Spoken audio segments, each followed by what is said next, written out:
Hi guys, I'm Elizabeth Peterson, and I am, I'm covering Martinez versus Bynum. This centers around Roberto Morales. He was born in the U.S., so he is an American citizen. His parents are Mexican and moved back to Mexico with him. When he was 8 years old, they sent him to live with his sister, Martinez, in Texas so he could attend public school and learn English. The school denied him tuition-free school because he was a non-resident and was not living with a parent or guardian who was a resident of their district, which is their definition of being a resident so that you can receive tuition-free public school.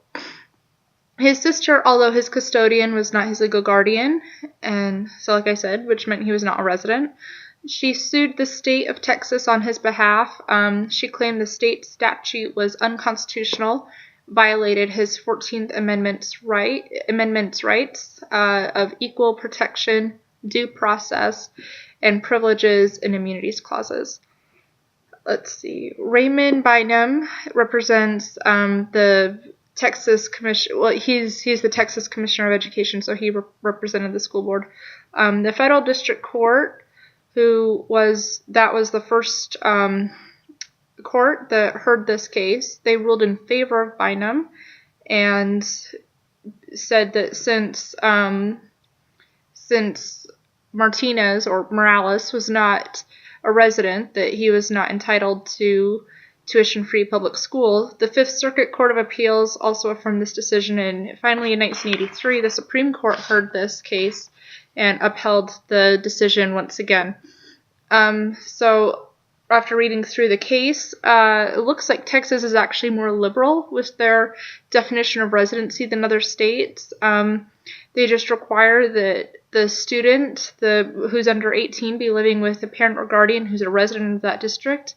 And it can't be for the sole purpose of attending school, but evidently it's more liberal than other states. So what's interesting to me, just where I'm from Washington, D.C. I'm actually from the District of Columbia, so I live on Capitol Hill, and the schools in the District of Columbia are actually terrible. So you either have to go to private school, Catholic school, even charter schools are just, it's a pretty rough area to go to school, whether it's high school or elementary school. It's possible that they're getting better now. When I was younger, it was kind of a scary place. So a lot of parents who lived in the city would send their kids to schools in Maryland or Virginia. Fairfax and Montgomery County are both amazing school districts. They're some of the best in the country.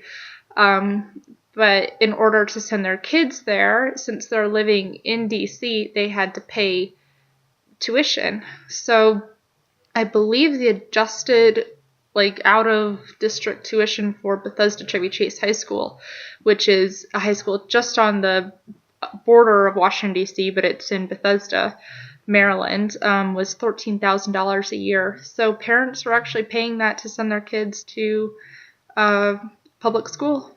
And so, I don't think it's anything against immigration or anything like that. It's just that if you have students who are living outside of a school district and you're not, they're not paying taxes or contributing to the